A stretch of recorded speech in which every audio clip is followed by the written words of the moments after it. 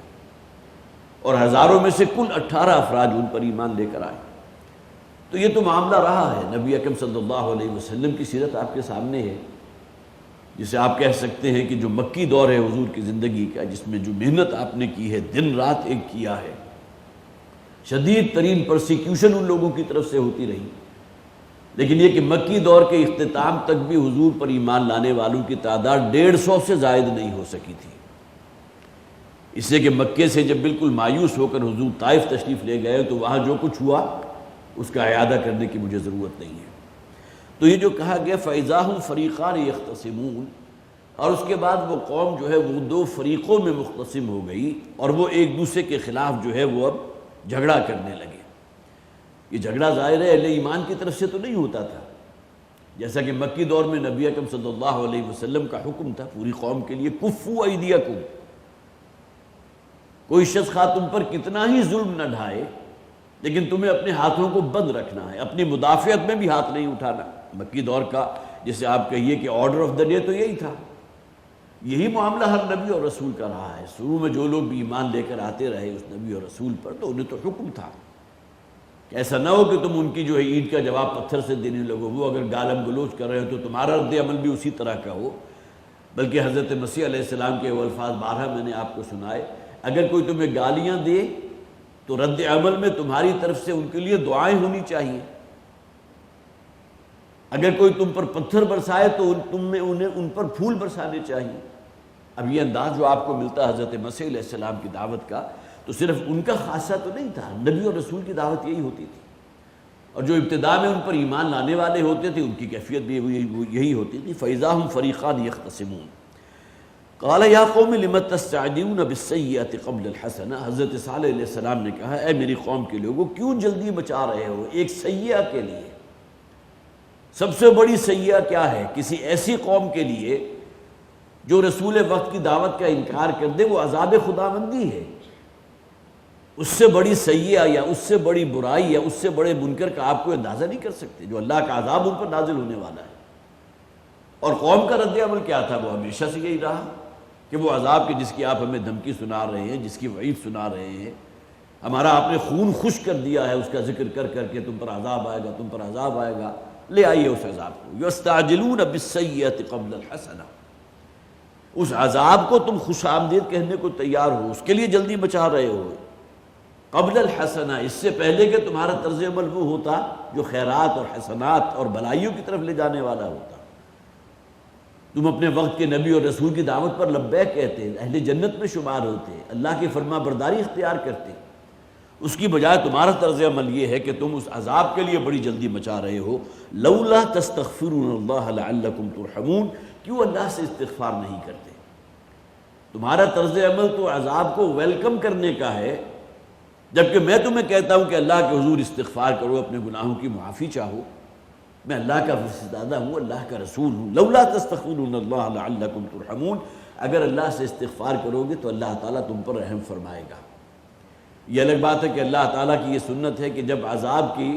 علامات شروع ہو جاتی ہیں تو پھر وہ عذاب واپس ٹالا نہیں جاتا کبھی بھی. یہ اللہ کی سنت ہے، اللہ کا طریقہ ہے. لیکن یہ کہ اس سے پہلے کی مہلت تو تمہیں حاصل ہے نا. جب تک وہ عذاب وارد نہیں ہوتا اللہ کی رحمت میں آ جاؤ،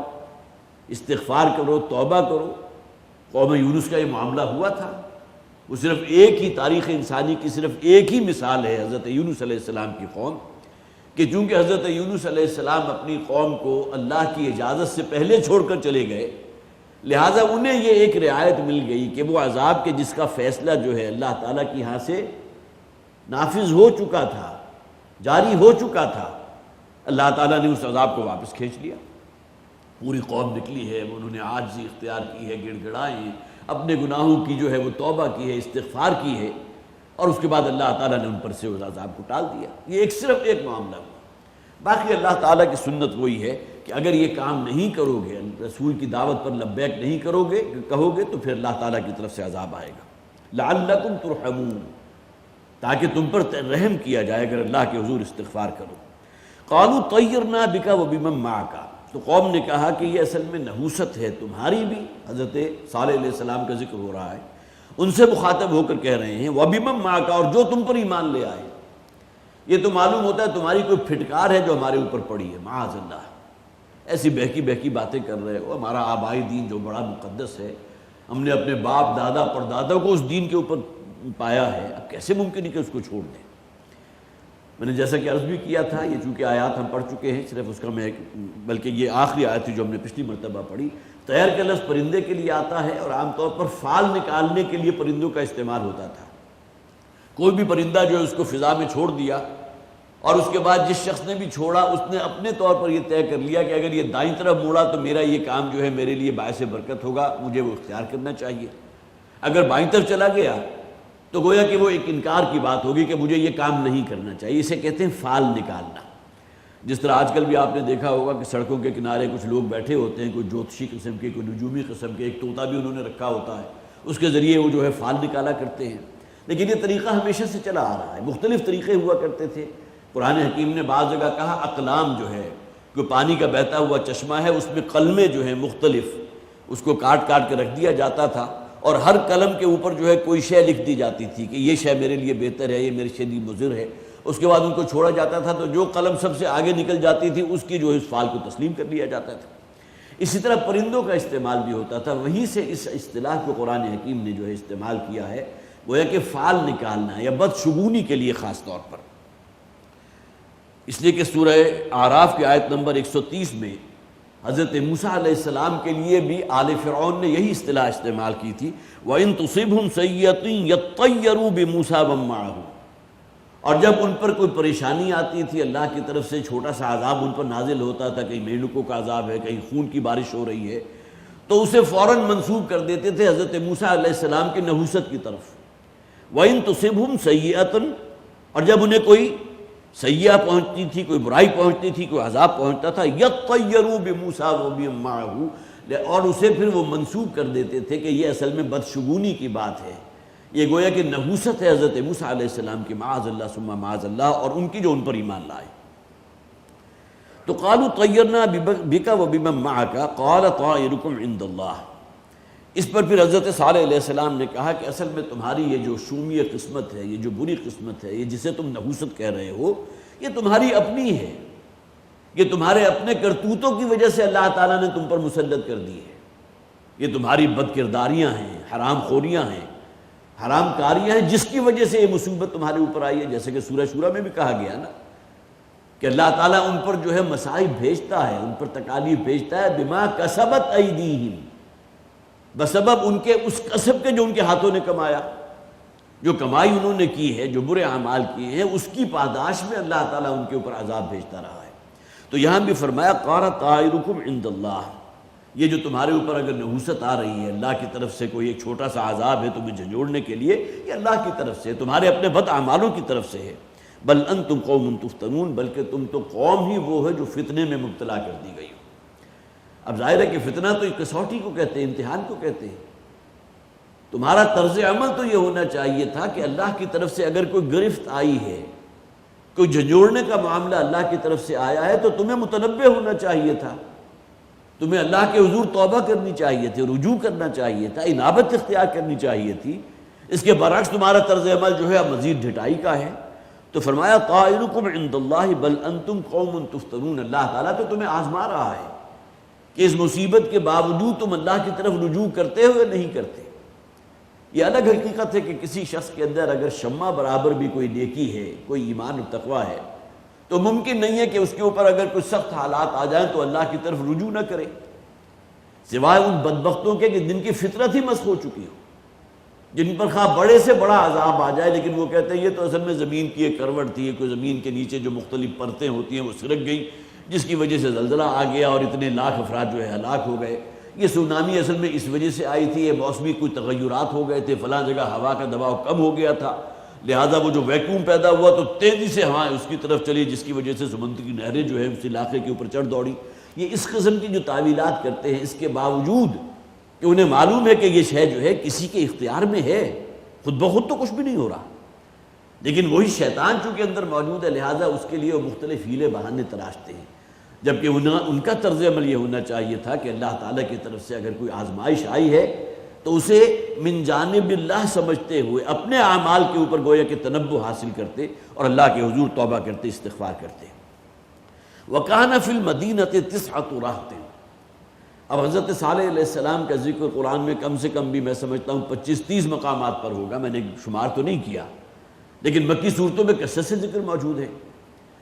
یہاں جو واقعہ آ رہا ہے وہ اس سے پہلے کسی اور مقام پر نہیں ہے، گویا کہ یہاں ایک انفرادی حیثیت حاصل ہو گئی اس مقام کو۔ وَكَانَ فِي الْمَدِينَةِ 9 رَهْطٍ، اور اس شہر میں جس میں حضرت صالح علیہ السلام کا ذکر چل رہا ہے، وَلَقَدْ أَرْسَلْنَا إِلَىٰ ثَمُودَ أَخَاهُمْ صَالِحًا، انہی کا ذکر چل رہا ہے، اسی کنٹینیوشن میں بات ہو رہی ہے۔ اس شہر کے اندر 9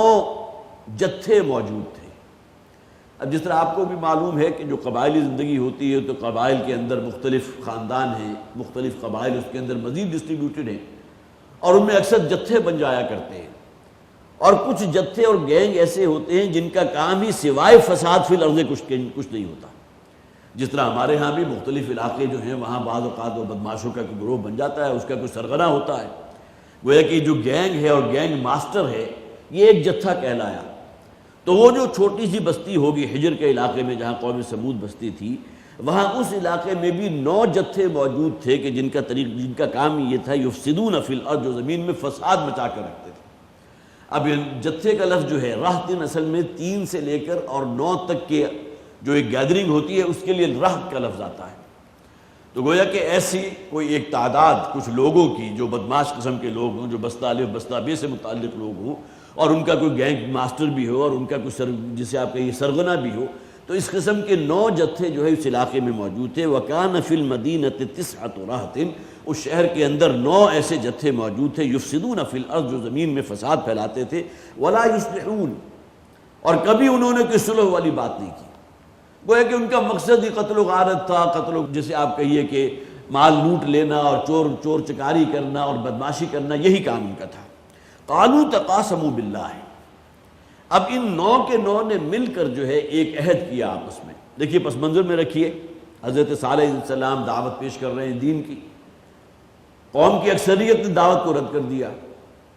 اور ان رد کرنے والوں میں جسے آپ کہیے سب سے آگے چلنے والے یہ 9 جتھے بھی موجود تھے جو ظاہر ہے بڑے سرکش تھے، اللہ کے باغی تھے۔ اب انہوں نے مل جل کر ایک پلاننگ کی، اور وہ پلاننگ وہ ہے جس کا آگے ذکر آ رہا ہے۔ قالوا تقاسموا باللہ، انہوں نے کہا آپس میں مل کر کہ اب کھاؤ یہاں اللہ کی قسم۔ وہ ہے کہ ان 9 کے 9 افراد نے جو ان کے سرغنہ تھے اور ان کے نیچے جو جتھے موجود تھے، ان سب نے مل کر یہ بات جو ہے طے کر لی کہ ہم اس بات پر اللہ کی قسم کھاتے ہیں، اللہ کو گواہ بناتے ہیں، لَنُبَيِّتَنَّهُ وَأَهْلَهُ، کہ ہم شب خون ماریں گے۔ ہو کی ضمیر حضرت صالح علیہ السلام کی طرف ہے، انہی کا ذکر چل رہا ہے نا۔ ہم حضرت صالح علیہ السلام اور ان کے گھر والوں پر شب خون ماریں گے۔ بات یبیت، یہ الفاظ آتے ہیں عربی لغت میں رات بسر کرنا، رات کا کوئی خاص واقعہ وہ بھی پیش نظر ہو سکتا ہے۔ اور یہاں جو تفسیر میں اور خاص طور پر تراجم میں تفاسیر کے اندر جو ذکر کیا گیا، لَنُبَيِّتَنَّهُ، ہم لازماً، انہوں نے عہد کیا اس بات کا اور اللہ کی قسم کھائی، اللہ کو گواہ بنا کر اس بات کا عہد کیا کہ ہم لازماً شب خون ماریں گے اس پر بھی اور اس کے گھر والوں پر بھی رات کے اوقات میں۔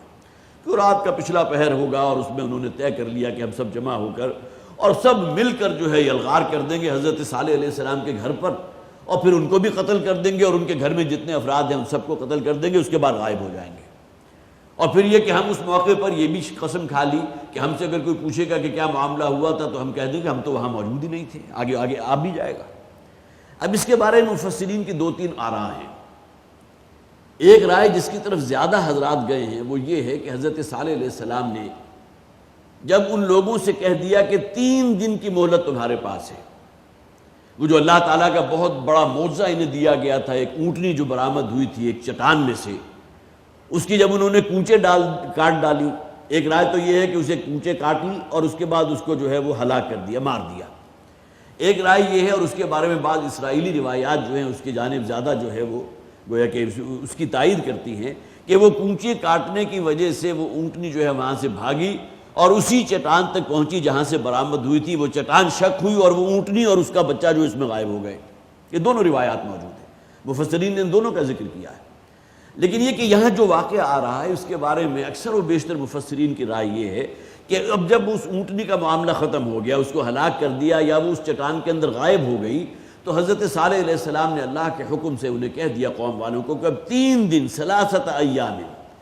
اب کل 3 دن کی مہلت تمہارے پاس ہے، جو عیش و عشرت کرنا چاہتے ہو، جو عیاشیاں بدماشیاں کرنا چاہتے ہو کر لو، اس کے بعد اللہ کا عذاب تمہیں آ دبوچے گا۔ اب یہ 3 دن میں سے آخری دن گویا کہ اب وہ اس کی رات تھی کہ جب کہ یہ معاملہ ان لوگوں نے کیا، اور یہ بات کسی درجے میں سمجھ میں بھی آتی ہے کہ جب انہیں معلوم ہو گیا کہ صالح علیہ السلام جو ہیں وہ تو انہیں نبی نہیں مانتے تھے، کہ صالح نے یہ اب گویا کہ بالکل الٹیمیٹم دے دیا ہے، اب وہ 3 دن ختم ہونے والے ہیں، تو اس سے پہلے کہ وہ عذاب آئے کم سے کم وہ جو اصل جس کی وجہ سے ہی سب کچھ ہمارے ساتھ ہوا اس جڑ ہی کو ختم کر دو، حضرت صالح کو قتل کر دو، ان کے گھر والوں کو قتل کر دو، وہ عذاب آئے گا کہ نہیں آئے گا وہ بات کی بات ہے، لیکن کم سے کم جسے آپ کہیے یہ جو 20 کی گانٹھ ہے نا اس کو ہی ختم کر دو۔ تو گویا کہ اس حوالے سے جس رات میں وہ عذاب اس قوم کے اوپر نازل ہوا یہ اسی رات کا ذکر ہو رہا ہے، جس کا ان لوگوں نے کسی روایات کے اندر یہ بھی ہے، اب معلوم نہیں اس کا ابن کثیر کے اندر چونکہ بہت سی روایات ایسی ہوتی ہیں جس کا حوالہ نہیں ہوتا، لیکن یہ کہ روایت موجود ہے کہ جس بڑے پتھر کے نیچے یا چٹان کے نیچے وہ باہم مشورہ کر رہے تھے اور ایک دوسرے کو جو ہے وہ عہد معاہدہ کر رہے تھے کہ اس بات پر ہم اللہ کو گواہ بناتے ہیں کہ آج رات پچھلے پہر ہم شب خون ماریں گے اور حضرت صالح اور ان کے گھر والوں کو قتل کر دیں گے، اور اسی پتھر جس کے نیچے یہ کھڑے وہ مشورہ کر رہے تھے اللہ کے حکم سے وہی چٹان ان کے اوپر گری ہے اور ان کا قیمہ بن گیا، ایک روایت یہ بھی ہے۔ اور اس کے بعد پھر وہ عذاب اللہ کا آیا ہے، وہ کوئی ایک چنگھاڑ تھی یا شدید زلزلہ تھا جس کی وجہ سے وہ پوری قوم جو ہے ہلاک کر دی گئی۔ قالوا تقاسموا باللہ لنبیتنہ واہلہ، ان لوگوں نے باہم قسم کھائی اس بات پر کہ اب قسم کھاؤ اس پر کہ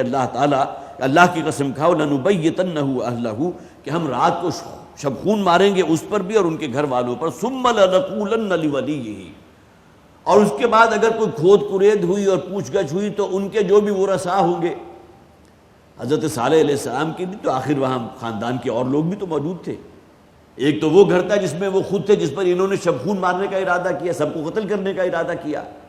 اور ان کے گھر والے اگر ہمارے اس پاس آ کر ہم سے کوئی پوچھ گچھ کریں گے، اس لیے کہ سمجھتے تو ہیں کہ مخالفت میں تو ہم سب سے پیش تھے،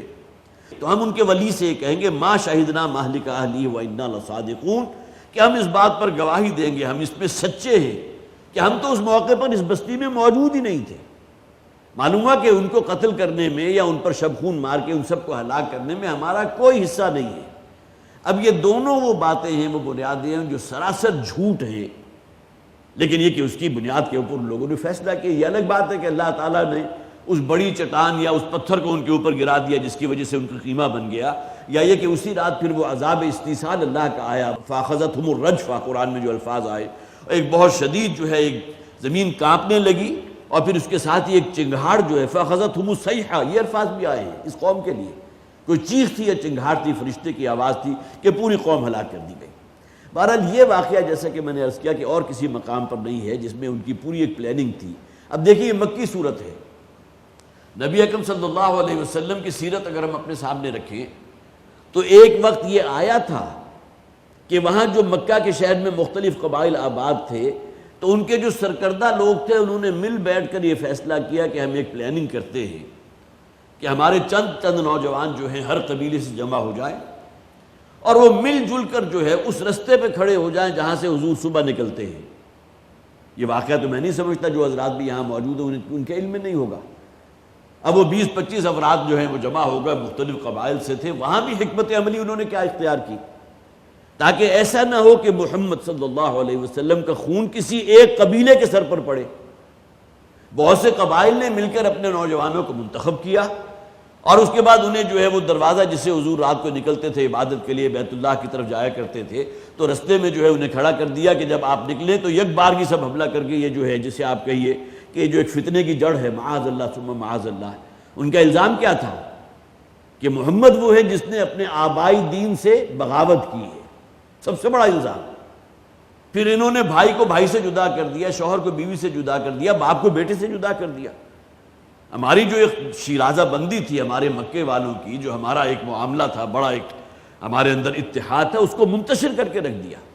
اب یہ الزام تھے جس کی بنیاد پر انہوں نے طے کر دیا کہ اب اس معاملے کو بالکل قصہ پاک کر دیں، اور انہوں نے بھی وہی ہیلہ اختیار کیا جو انہوں نے کیا تھا۔ حالانکہ حضرت صالح علیہ السلام حضور سے کم 3000 برس پہلے کی شخصیت ہے، بلکہ اس سے بھی زیادہ۔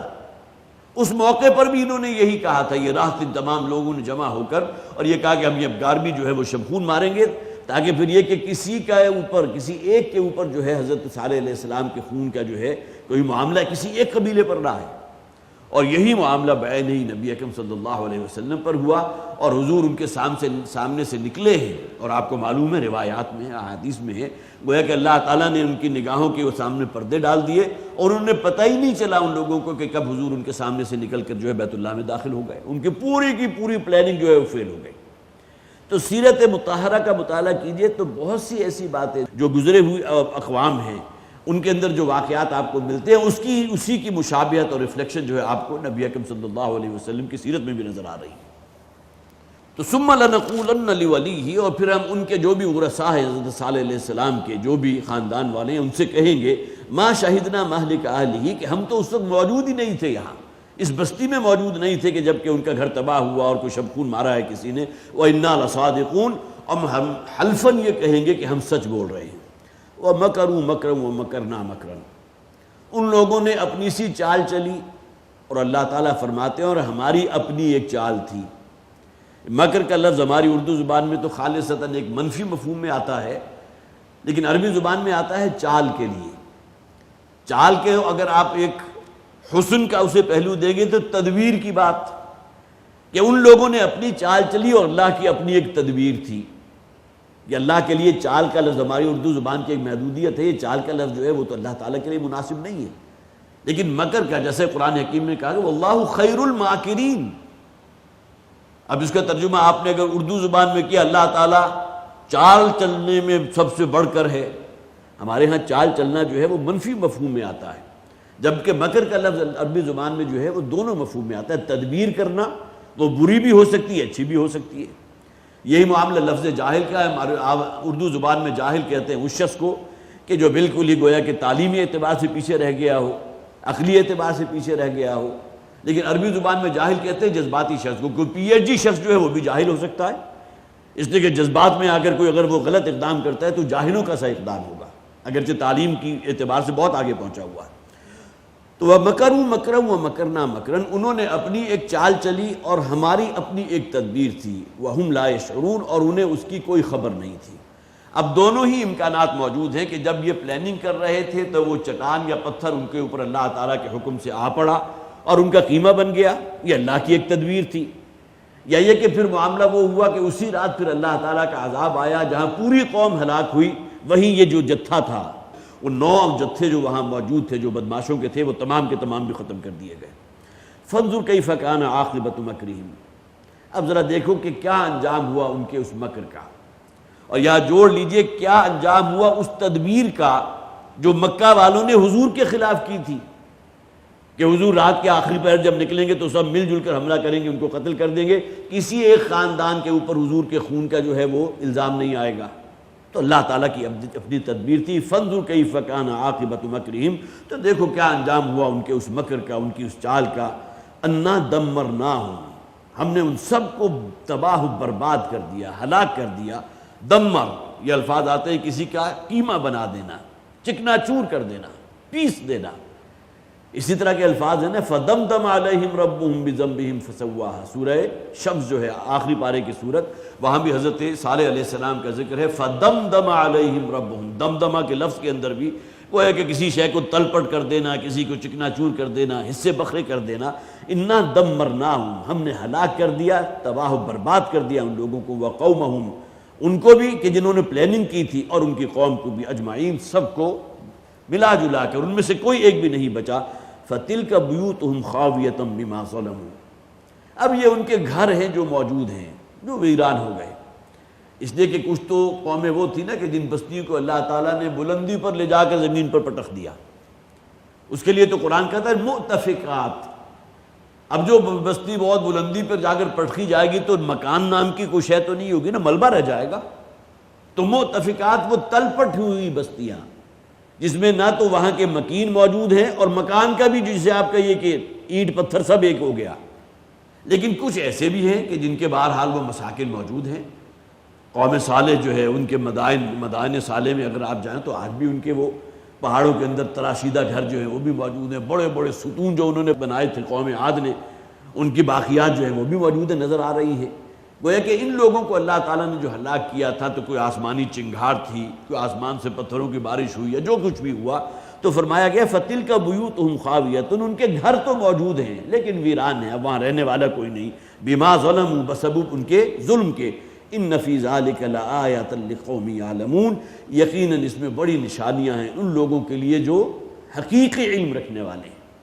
گویا کہ ہم بھی تو ان آیات کو پڑھ رہے ہیں نا، آیا اس سے ہمیں کوئی عبرت آموزی حاصل ہوئی، کوئی نصیحت حاصل ہوئی کہ اللہ تعالیٰ نے اپنی سرکش اور اپنی جو بھی باغی اقوام تھی ان کا کیا انجام کیا تھا؟ پوری قوم اگر اس نے بغاوت کی ہے تو پوری قوم جو ہے ملیا بیٹ کر دی گئی. اور بہت سی ایسی عبرتناک مثالیں بھی ہیں. مثلا قارون کا قصہ جو ہے قرآن میں موجود ہے، ایک انفرادی شخص تھا نا،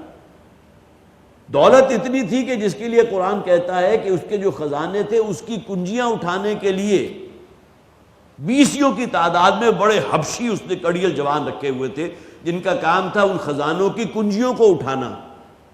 اب اس کے خزانوں کا اندازہ کیجئے. لیکن یہ کہ اس کے اندر جو تمرد پیدا ہوا تھا، جو گھمنڈ پیدا ہوا تھا، اور آج اس کے پاس کوئی کرسی ہے، اس کا اختیار ہے، اس کے پاس روپیہ پیسہ ہے، دولت ہے، وہ سمجھتا ہے ما لکم من زوال، ہمارے لیے زوال ہے ہی نہیں، زوال تو دوسرے لوگوں کے لیے ہے. جس طرح ہم سمجھتے ہیں نا کہ موت تو دوسرے لوگوں کے لیے، ہمارے لیے موت کہاں ہے. اسی طرح وہ لوگ بھی سمجھتے تھے یہ وہ تمام چیزیں تو دوسروں کے لیے ہیں، جبکہ اللہ تعالیٰ کی طرف سے یہ معاملہ جب اجتماعی طور پر ہوتا ہے تو پوری کی پوری قوم جسے ہم عذاب استیصال کہتے ہیں، پوری قوم ملیا میٹ کر دی گئی. اور انڈیویجولی بھی اللہ تعالیٰ جو ہے لوگوں کو ہلانے کے لیے، انہیں جھنجھوڑنے کے لیے، انہیں جو ہے متنبہ کرنے کے لیے اپنے جو ہے وہ جھٹکے انہیں دیتا ہے. فانظر کیف کان عاقبۃ مکرہم انا دمرناہم وقومہم اجمعین فتلک بیوتہم خاویۃ بما ظلموا. اب یہ ان کے گھر موجود ہیں جو خالی ہیں، ویران ہیں ان کے ظلم کی وجہ سے. ان فی ذلک لآیۃ لقوم یعلمون، یقیناً اس میں نشانیاں ہیں ان لوگوں کے لیے جو حقیقی علم رکھنے والے ہیں. وَأَنْجَيْنَا الَّذِينَ آمَنُوا وَكَانُوا يَتَّقُونَ، ہاں اس قوم میں سے بھی، قوم صالح میں سے بھی جو حجر کے رہنے والے لوگ تھے جنہیں اصحاب الایکہ بھی کہا گیا، اس قوم میں سے بھی ان لوگوں کو بچا لیا گیا کہ جو اللہ پر ایمان لانے والے تھے. وَكَانُوا يَتَّقُونَ، اور وہ اہل تقوی میں سے تھے، وہ بچنے والے تھے گناہوں سے بھی، معصیت سے بھی، سرکشی سے بھی، بغاوت سے بھی، اللہ کی نافرمانی سے.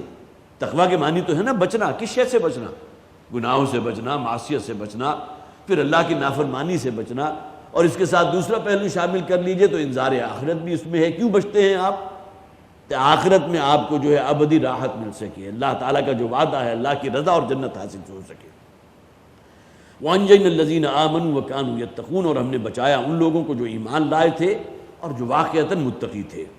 وَلُوطًا إِذْ قَالَ لِقَوْمِهِ، اب حضرت لوط علیہ السلام کا بھی بہت ہی اختصار کے ساتھ ذکر ہے. اور لوط علیہ السلام جب کہ انہوں نے اپنی قوم سے کہا تھا أَتَأْتُونَ الْفَاحِشَةَ وَأَنْتُمْ تُبْصِرُونَ،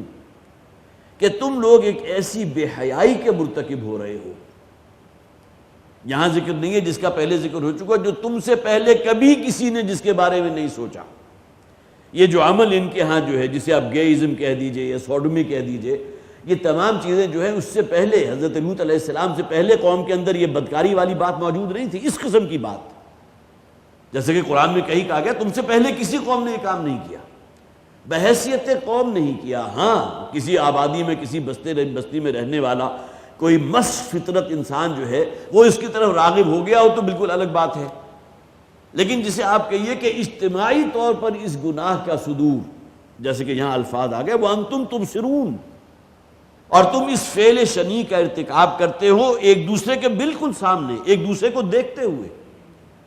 جیسا کہ فرمایا گیا سورہ عنکبوت کی آیت نمبر 29 میں تَأْتُونَ فِي نَادِيكُمُ الْمُنْكَرَ، یہ جو عمل ہے عمل قوم لوط، اس کو تم انجام دیتے ہو اپنی بڑی بڑی مجلسوں کے اندر، اور باقاعدہ اس کے مقابلے ہوا کرتے تھے، بڑی بڑی محفلیں جو ہے برپا کی جاتی تھی، اور ایک دوسرے کی نگاہوں کے سامنے علل اعلان۔ ایک گناہ وہ ہے جو اگر کوئی شخص کر لے تو اس میں اللہ کے حضور بھی دعا کرتا ہے پروردگار مجھ سے خطا ہو گئی، میرے گناہ کو معاف فرما دے، اللہم استر عوراتنا وآمن روعاتنا، جو مجھ سے معاملہ گناہ کا ہوا اس کی پردہ پوشی فرما۔ ایک طرز عمل یہ ہوتا ہے، ایک یہ ہوتا ہے اس کے اندر یہ ڈھٹائی پیدا ہو جائے کہ وہ اس گناہ کو دوسروں میں بیان کرنے لگے، دوسروں میں چرچا کرنے لگے، اس گناہ کی بنیاد کے اوپر محفلیں اور مجالسیں منعقد کرنے لگے۔ اس سے بڑی بغاوت اور سرکشی تو کوئی نہیں ہو سکتی۔ گویا کہ انہیں اس کے گناہ ہونے کا احساس ہی نہیں ہے۔ جس طرح آج کل ہمارے جو بھی سائیکولوجسٹ ہیں، جو بھی ماہر نفسیات ہیں، وہ کہتے ہیں انسان کے اندر اگر کوئی ایک ٹیڑھا رستہ جو ہے خواتین کی بجائے مردوں والا رستہ اگر کوئی شخص اختیار کر لیتا ہے تو وہ بھی اس کی جبلت کے اندر موجود ہے،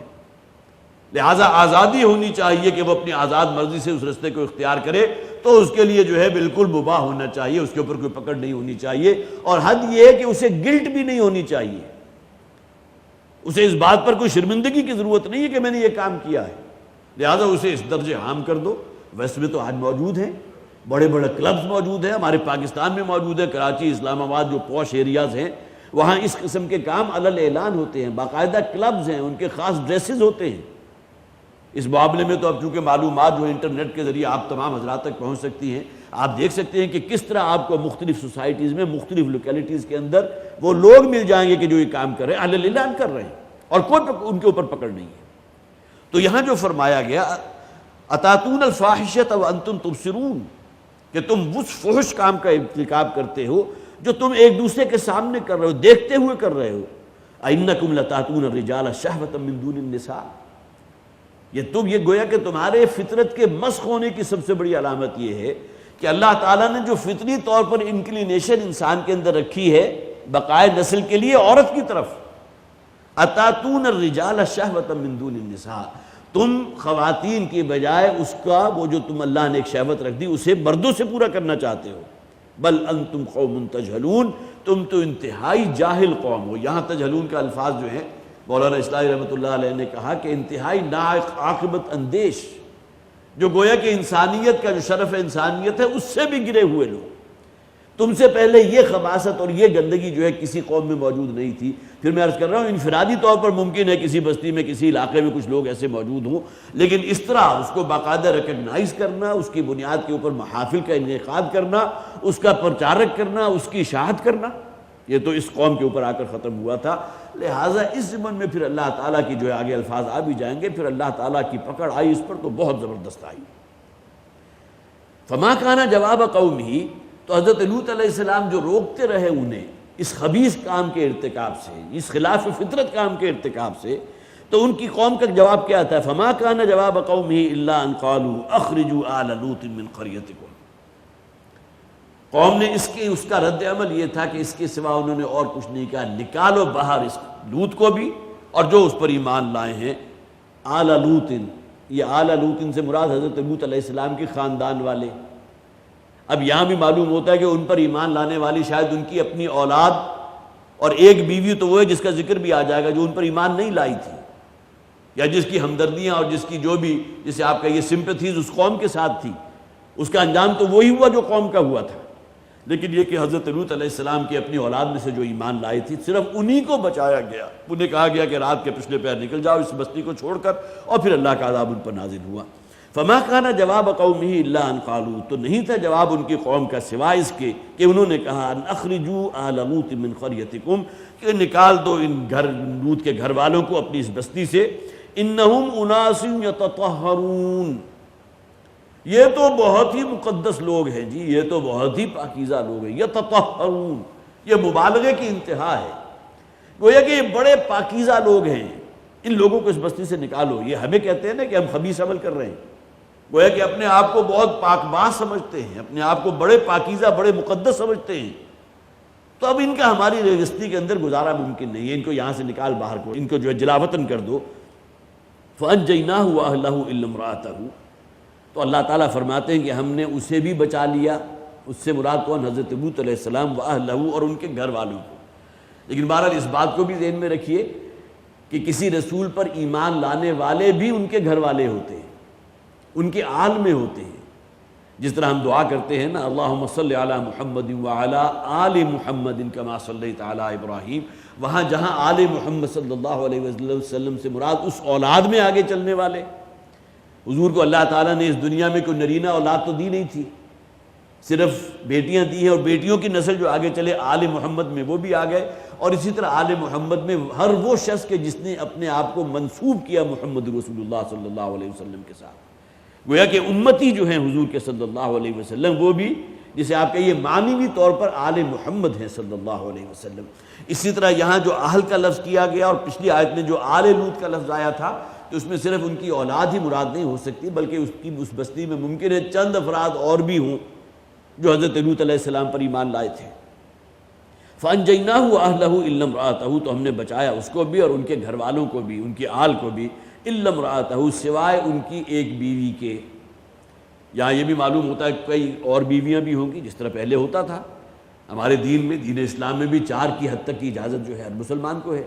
اور نبی اکرم صلی اللہ علیہ وسلم کے عقد مبارک میں تو گویا کہ 9 یا 10 بیویاں جو ہیں موجود رہی ہیں، بیک وقت 9 ازواج مطہرات حضور کے عقد میں رہی ہیں،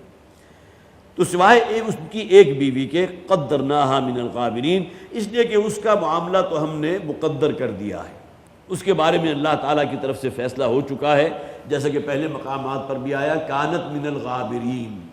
وہ پچھلے رہنے والوں میں سے ہو گئی۔ گویا کہ حضرت لوط علیہ السلام جب گھر سے نکلے ہیں تو اس کو وہیں چھوڑ گئے تھے،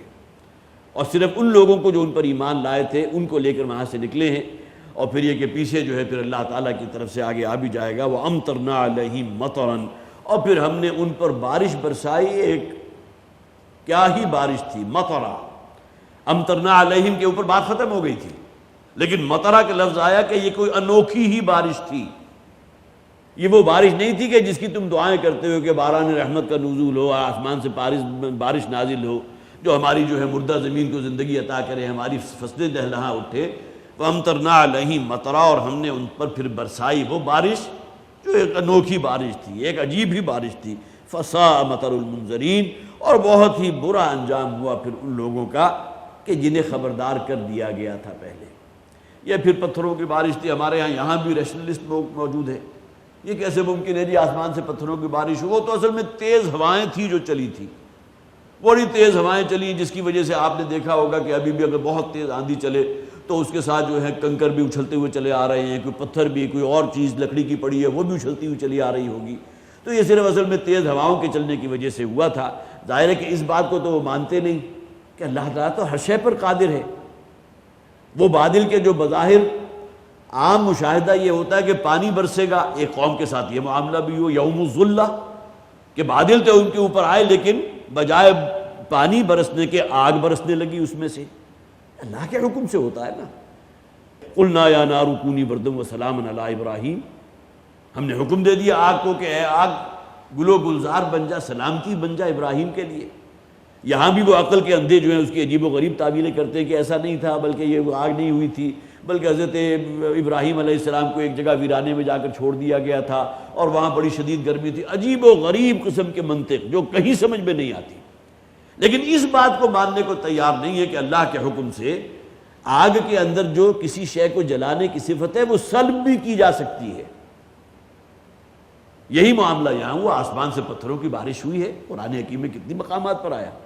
یہاں بھی گویا کہ بین السطور وہ الفاظ موجود نہیں ہے کہ پتھروں کی بارش، وَأَمْطَرْنَا عَلَيْهِمْ مَطَرًا، اور ہم نے ان پر پھر بارش برسائی، ایک ایسی بارش جو مطرہ تھی، اور پھر آگے فَسَاءَ مَطَرُ الْمُنذَرِينَ، اور کتنی ہی بری بارش تھی۔ یہ تو وہ اصل میں پتھروں کی بارش تھی جس کی وجہ سے قوم ہلاک کی گئی۔ اور نہ صرف اس پر اللہ تعالیٰ کا غضب جو ہے وہ ٹھنڈا ہوا ہے، اس لیے کہ جس خباثت کے اندر یہ قوم مبتلا تھی، نہ صرف یہ کہ پتھروں کی بارش برسائی گئی ان پر، بلکہ انہی کے لیے والمؤتفقات،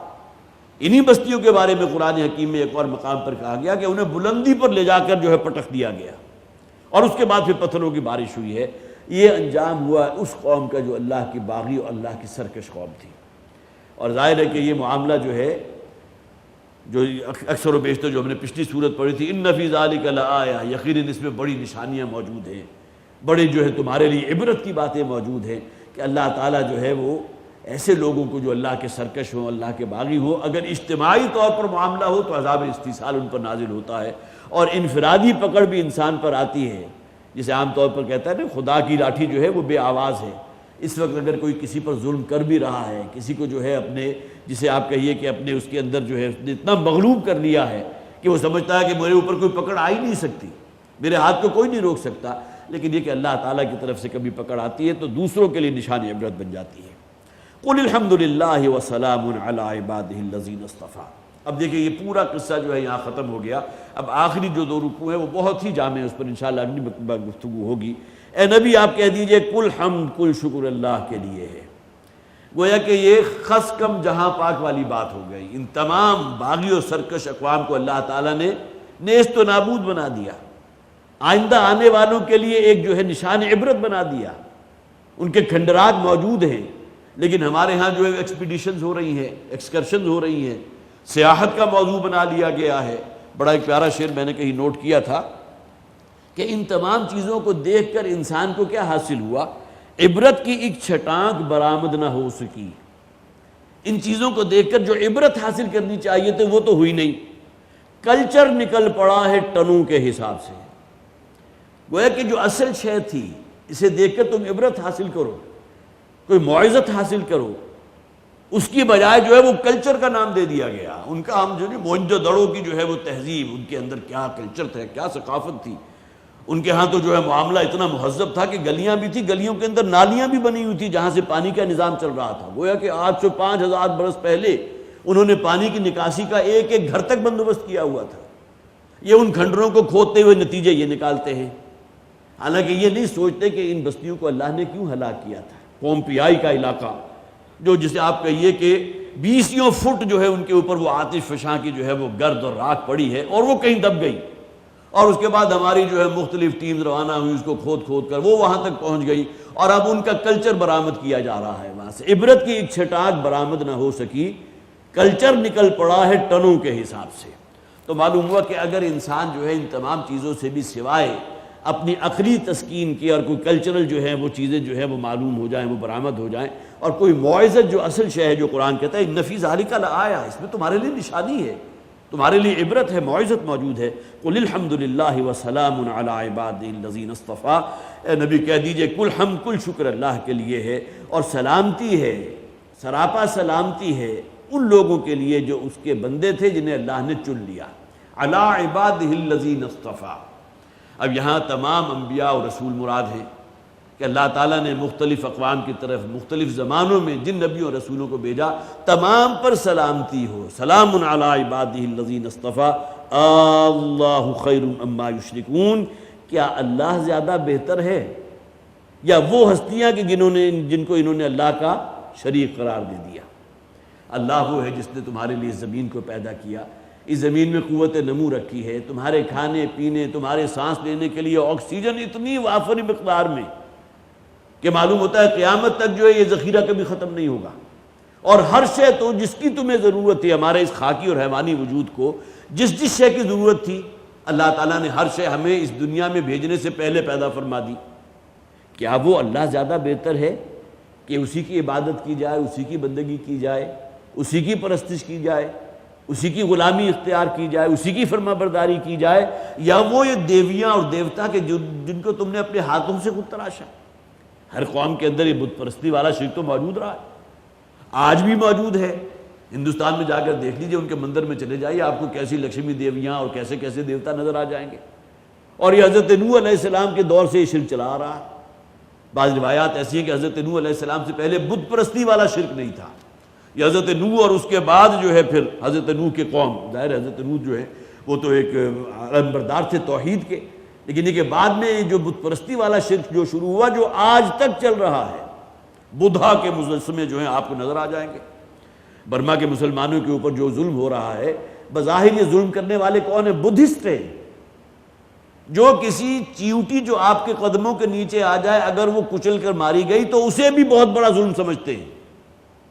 اور مسلمانوں کے اوپر اس قسم کا ظلم ہو رہا ہے جس کا تصور کرتے ہوئے رونگٹے کھڑے ہو جاتے ہیں۔ پورے گھر والوں کو ایک دوسرے کی نگاہوں کے سامنے ذبح کیا جا رہا ہے، یہ سب کچھ ہو رہا ہے، لیکن ظلم کرنے والے کون؟ بدھسٹ، جو آج بھی اس بدھا پر ایمان رکھتے ہیں، بدھا کو مانتے ہیں، اور جن کے دین کا یہ بہت بڑا جسے آپ کہیے کہ شعار ہے کہ کسی کو تکلیف نہ پہنچاؤ۔ منہ کے اوپر ڈھانٹے لپیٹ کے اس لیے پھرتے تھے کہ ڈھانٹوں کی وجہ سے بیکٹیریا اندر جا کر اگر کہیں مر جائیں گے تو یہ ان کی موت واقع ہو جائے گی، لہذا ڈھانٹا باندھو تاکہ وہ مرے نہ۔ اس حد تک جو ہے وہ پہنچے ہوئے لوگ اپنی جسے آپ کہیے کہ خباثت کے اندر، لیکن عملی خباثت ان کی اس وقت سامنے آ رہی ہے۔